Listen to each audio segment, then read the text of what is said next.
Aloha everybody, where the heck am I this week?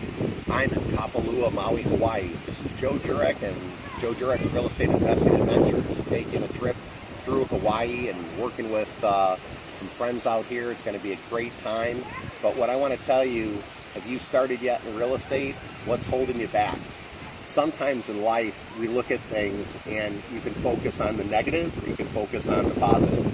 And if you focus too much on the negative, I often say it'll cloud your mind like a rainy day. We all know how depressing a rainy day can be, especially if it rains like 10 days in a row, or in colder parts of the country, if it snows 10 days in a row, you get cabin fever where you just want to get out and do something.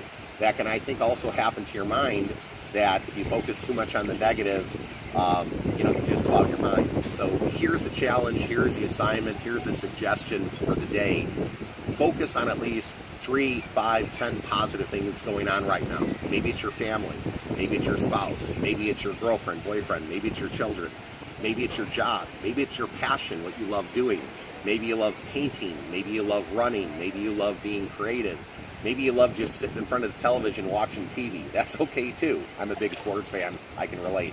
But in any event, try to think about more positive things each day. Try to think about the things that you're thankful for. Try to focus on the positive rather than negative.